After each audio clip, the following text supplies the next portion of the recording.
یہ سب عجیب ہے. بہار بنگال میں جو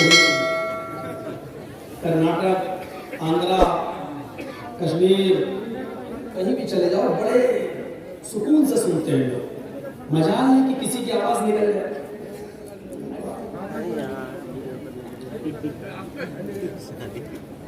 سنیے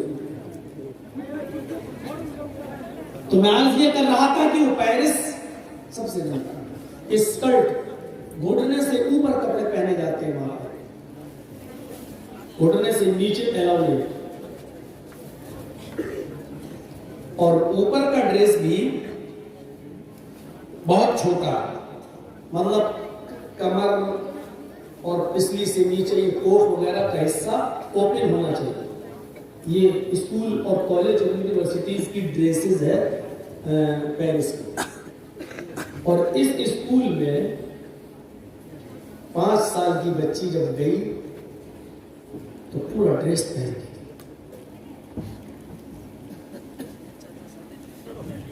ہیڈ مسٹریس کی نظر جب اس کے اوپر پڑی تو اس بچی کو بلایا اور کہا کہ یہ تم کیا پہن کے آ رہی ہو, اسکول کا یونیفارم تو یہ نہیں ہے. تو وہ چھوٹی بچی تھی, کہنے لگی میری امی نے یہی پہنا ہے. اسکول سے نکال دیا, مطلب کلاس سے نکال دیا, جاؤ آج چھوڑو, کل سے آنا اور اسکول کی ڈریس پہن کے آنا. اس نے اپنی ماں سے کہا گھر آنے کے بعد ہم کو کلاس میں نہیں پڑھنے دیں. کیوں؟ یہ ڈریس پہن کے. آپ اسکول کی یونیفارم پہن کے آ. اس کی ماں نے کہا بیٹی کل تم پھر یہی ڈریس پہن کے جانا. دوسرے دن اس نے پھر بچی کو وہی ڈریس پہنائی. 5 سال کی بچی. ہم اپنے ماحول پر غور کر لیں اور کلیا چک کے بازار میں گھوم کے دیکھ لیں 20 اور 22 سال کی لڑکیاں بھی کیا کیا کپڑے پہن کے نکل رہی ہیں. کچھ کہنے کی ضرورت نہیں ہے. اس بچی کا تھپڑ ان کے چہرے پر پڑے گا, پڑ رہا ہے. جوانی کے نشے میں ابھی تکلیف کا احساس نہیں ہو رہا ہے, یہ قیامت کے دن ہوگا. بچی کہتی ہے صبح ہو کر امی ہم یہ کپڑے پھر پہنا رہی ہو. کہا بیٹی وہ کپڑے اسکول کی ڈریس ہے اور یہ کپڑے اللہ کی ڈریس ہے. دیکھیے مائنڈ, بچے کا دماغ ماں کیسے بنا رہی ہے. کہ نہیں میری ہیڈ مسٹریس تو اس سے نفرت کرتی ہے, لیکن بیٹی اللہ تو ایسے کپڑوں سے پیار کرتا ہے, محبت کرتا ہے. لیکن ہیڈ مسٹریس تو کہتی ہے کہ یہ کپڑے پہن کر مت آنا. بیٹی لیکن اللہ تو یہ کہتا ہے کہ تم یہی کپڑے پہن کر جاؤ. اب تم ہیڈ مسٹریس کی بات مانو گی یا اس اللہ کی؟ بچی کا دماغ بھر گیا. دوسرے دن یہ بچی پھر یہی کپڑے پہن کر جاتی ہے. اس کو عورتوں کے پردے سے ابھی واقفیت نہیں ہے, عورتوں کے مسائل سے اس کو واقفیت نہیں ہے, جانکاری نہیں ہے. یہ بڑی بڑی لڑکیاں گھٹنے سے اوپر کپڑے پہن کر کیوں آتی ہیں, اپنے جسم کا ایک ایک انگ کیوں دکھاتی ہے. اس بچی کو ابھی تمام چیزوں کی کوئی واقفیت, کوئی خبر نہیں ہے. یہ بیچاری بس اس دھن میں چلی جا رہی ہے کہ جو ڈریس میں نے پہنا ہے یہ اللہ تعالیٰ کو بہت پسند ہے. اللہ بہت بڑا ہے, ہمیں اللہ کو راضی کرنا ہے. اللہ نے ہمیں پیدا کیا ہے, اللہ نے اس دنیا کو بنایا ہے, میرے ماں باپ کو اللہ نے بنایا ہے, بس اس کو یہ موٹی موٹی باتیں معلوم ہے. میری امی میرے ابو نماز پڑھتے ہیں, اللہ نماز پڑھنے والوں سے خوش رہتا ہے. یہ موٹی موٹی چیزیں اس کو بتا دی گئی ہیں. آج یہ پھر اسکول میں جاتی ہے, ہیڈ مسٹریس کلاس میں پہنچ جاتی ہے. وہ کرسچن ہے, عیسائی ہے. اس ہیڈ مسٹریس کی ایج ہے 26 سال, 26 ایئرز, شادی شدہ ہے. لیکن ہیڈ مسٹریس بھی گھٹنے سے اوپر کے کپڑے پہن کر پڑھانے آتی ہے. کے بال کھلے ہوئے ہیں, سر پہ دوپٹہ نہیں ہے, اوڑھنی ہے, الاؤ نہیں ہے. ہیڈ مسٹریس نے اس بچی کو دیکھتی کہا کہ آج تم نے پھر اب میری بات نہیں مانی اور وہی کپڑا پہن کے چلی آئی ہو, ادھر آؤ. وہ قریب گئی, اسکیل اٹھائی, ہاتھ پھیلاؤ.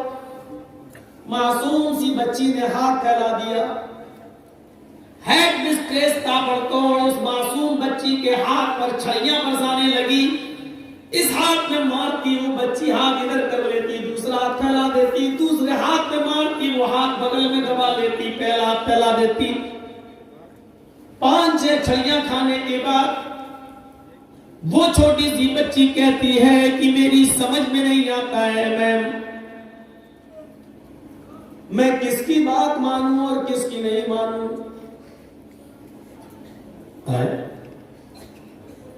ہیڈ مسٹریس میں ہوں, تمہیں میری بات ماننی چاہیے. پھر کیا اس اسکول کے اندر کوئی اور بھی ہے جو یہ ڈریس پہن کر آنے کے لیے بولتا ہے؟ کہا نہیں. پھر تم نے یہ کیوں کہا کہ میں کس کی بات مانوں کس کی نہیں؟ کہا ہے آپ کہتی ہیں کہ چھوٹے چھوٹے کپڑے پہن کے آؤ, لیکن کوئی اور ہے جو یہ کہتا ہے کہ یہ کپڑے گندے ہیں, یہ کپڑے خراب ہیں, تم یہ کپڑے پہن کر جاؤ. کون ہے؟ بتاؤ کون ہے؟ کہتی ہے نہیں, اس اسکول میں کوئی نہیں ہے. تو کون ہے جو ہمارے کپڑوں کو خراب کہتا ہے اور تمہارے کپڑوں کو اچھا کہتا ہے؟ بتاؤ نہیں تو اور مانوں. وہ چیختے ہوئے کہتی ہے میم یہ چھوٹے چھوٹے کپڑے خراب ہیں,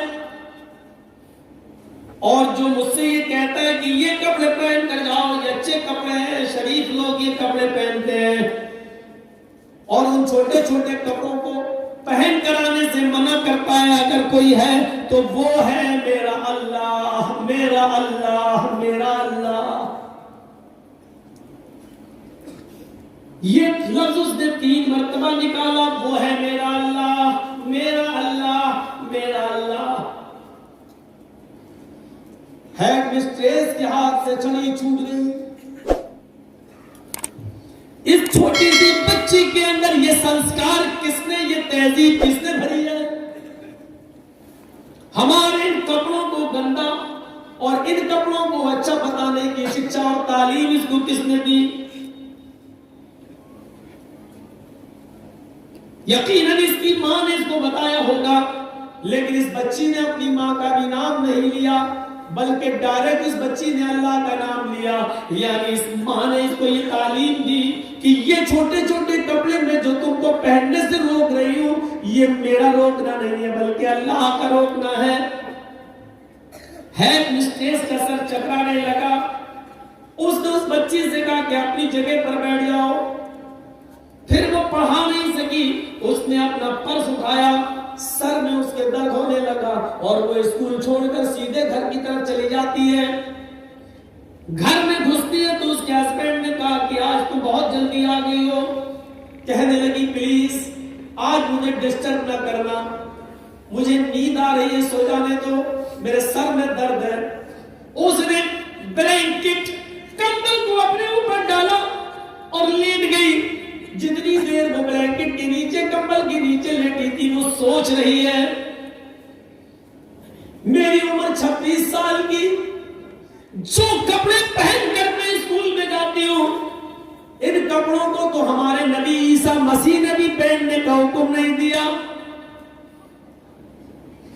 آخر وہ کون سی کتاب ہے جس نے چھوٹی سی بچی کی زندگی بدل دی؟ اور اس کتاب پر عمل کرنے کے بعد اس کی ماں نے اپنی بچی کو اسکول سے نکالے جانے کے ڈر کے باوجود بھی یہی کپڑے پہنائے اور بھیجا. وہ یہی سوچتی رہی اور پوری رات اس نے اسی حال میں گزار دی, نہ کھایا نہ پیا. اور صبح ہو کر خود یہ عورت, یہ 26 سال کی کرسچن ہیڈ مسٹریس اس لڑکی کے گھر جاتی ہے اس بچی کے ساتھ کہ مجھے تمہاری امی سے ملنا ہے، اور بہت دیر تک اس کی ماں سے ملاقات کی اور کہا کہ مجھے بھی کچھ نصیحت کرو. تو اس چھوٹی سی 5 سال کی بچی کی ماں نے اس کو ایک قرآن دے دیا جو انگلش میں اس کا ٹرانسلیٹ تھا. یہ پڑھی آپ. 2 مہینے اس نے قرآن کی اسٹڈی کی. سورہ بقرہ ختم ہونے کے بعد دھیرے دھیرے آگے بڑھتے بڑھتے جب وہ سورہ نساء پر پہنچی جہاں عورتوں کے مسائل بیان کیے گئے، سورہ نساء پوری پڑھنے کے بعد وہ چیخ اٹھی، لوگ جھوٹ بولتے ہیں، لوگ جھوٹ بولتے ہیں کہ اسلام نے عورت کو عزت نہیں دی، اسلام نے عورت کو مقام نہیں دیا، اسلام نے عورت کو وقار نہیں دیا، عزت نہیں دی. اسلام سے زیادہ تو عورت کی کوئی عزت کرنے والا ہے ہی نہیں، اسلام سے زیادہ عورت کی کوئی احترام کرنے والا، عزت کرنے والا کوئی مذہب ہی نہیں ہے. 2 مہینے کے بعد وہ اسی لڑکی کی ماں کے پاس آتی ہے اور کہتی ہے کہ مجھے بھی اسلام کا کلمہ پڑھا دو. اس عورت نے اس کو غسل کرایا اور پھر کلمہ پڑھایا، اشہد ان لا الہ الا اللہ و اشہد ان محمدن عبدہ و رسولہ. وہ کلمہ پڑھ کر اسلام لے آتی ہے اور جس دن سے اسلام لائی اس دن سے اسلامی لباس پہننا شروع کر دیا. یہ 26 سال کی ہیڈ مسٹریس جو کل تک اسکرٹ پہن کر جایا کرتی تھی پڑھانے کے لیے، آج شلوار پہنے ہوئے ہے، قمیص پہنے ہوئے ہے، ہاتھوں میں گلیوز بھی ہے، پیروں میں ساکس بھی ہے، اور سر کی اوپر عبایا، برقع بھی ہے، نقاب بھی ہے، چہرہ بھی چھپا ہوا ہے. اب وہ اس طریقے سے پڑھنے کے لیے جب پڑھانے کے لیے جاتی ہے، پھر اس کے اوپر کیس ہوتا ہے اسکول مینجمنٹ کی طرف سے. پیرس کی عدالت میں وہ کیس لڑتی ہے اور کیس لڑنے کے بعد پیرس کی عدالت اس کو یہ حکم سناتی ہے کہ تم اسلام لا چکی ہو، تم آزاد ہو، کوئی بھی مذہب اپنی مرضی سے اگر قبول کرتی ہو تو کسی کو کوئی اعتراض نہیں، اور اگر تم اپنی مرضی سے یہ ڈریس پہنتی ہو تو اس پر بھی اسکول مینجمنٹ کو اعتراض نہیں ہونا چاہیے، کیونکہ ہر انسان کو اپنی آزادی کے ساتھ جینے کی آزادی ہے، پہننے کی آزادی اور کھانے کی آزادی ہے. جب ہم کسی سے اسکرٹ اور اس سے بھی چھوٹے کپڑے پہننے کی آزادی نہیں چھین سکتے تو ہم کسی سے یہ آزادی بھی نہیں چھین سکتے کہ اگر وہ عبایا نقاب برقعے میں جانا چاہے تو ہمیں کیا اعتراض ہے؟ اس کی زندگی، اس کی لائف ہو جانے. مقدمہ جیت جاتی ہے اور آج بھی وہ پیرس کی اسی یونیورسٹی میں نقاب لگا کے جاتی ہے. یہ چھوٹی سی بچی اس کے ایمان لانے کا ذریعہ بن گئی. اس بچی نے کیا کہا تھا؟ میری سمجھ میں نہیں آتا کہ میں کس کی مانوں کس کی نہیں. اچھا کسی اور کی بھی مانتی ہو؟ کون ہے جو تمہیں یہ کپڑا پہن کر آنے کے لیے بولتا ہے؟ اس لڑکی نے کیا کہا تھا؟ وہ ہے میرا اللہ، میرا اللہ، میرا اللہ. کل تک غیر مسلم، کل تک عیسائی بھی اللہ کا نام سنتے تھے تو لرز جاتے تھے، چھڑی ان کے ہاتھ سے گر جایا کرتی تھی، اللہ کا خوف ان کے دلوں میں آ جایا کرتا تھا، اور یہی لفظ اللہ سن کر وہ بلینکٹ کے نیچے سوچنے پر مجبور ہو جایا کرتے تھے، اور اسی اللہ کے خوف کی وجہ سے وہ ایمان لانے پر مجبور ہو جایا کرتے تھے. یہ تھا اللہ کے نام کا ذکر. آج ہم ہیں، مسلمان ہیں، الحمدللہ مومن ہیں، اسلام کے ماننے والے ہیں، لیکن اللہ کا ادب اور احترام یہ ہے کہ مؤذن اذان دے رہا ہے، مسجد کی اونچائی پر کھڑے ہو کر اس کی آواز ہمارے کانوں میں آ رہی ہے، اللہ اکبر، اللہ اکبر. یہ آواز ہمارے کانوں میں آتی ہے، لیکن مسجد ہی کے بغل میں چائے کی ہوٹلوں پر ہم بیٹھے ہوئے ہیں، ہم چائے پی رہے ہوتے ہیں، جماعت ہو رہی ہوتی ہے لیکن ہم چائے پی رہے ہوتے ہیں. جماعت ہو کر نماز سے مسجدوں سے نکلتے ہوئے نمازی نکل رہے ہوتے ہیں لیکن ہم کیرم بورڈ کھیل رہے ہوتے ہیں. میرے پیارے ساتھیوں، جب ہم مسلمان ہو کر اللہ کا نام آنے سے ہمارے دلوں میں کب کبھی پیدا نہیں ہوتی ہے تو غیروں کے دلوں میں کب کبھی کیوں پیدا ہوگی؟ جب ہم اللہ کا نام سن کر، اللہ کا ذکر سن سن کر جب ہمارے اندر ہمارے دلوں میں دہشت طاری نہیں ہوتی ہے تو غیروں کے دلوں میں دہشت طاری کیسے ہوگی؟ ہم اندازہ لگائیں اور ایمانداری کے ساتھ بتاؤ، روڈ پر مسجد ہے، کیا اس مسجد سے نمازی جب نماز پڑھ کے نکلتے ہیں تو کیا ان کی آنکھوں کے سامنے ہوٹلوں پہ چائے نہیں پی جا رہی ہوتی ہے؟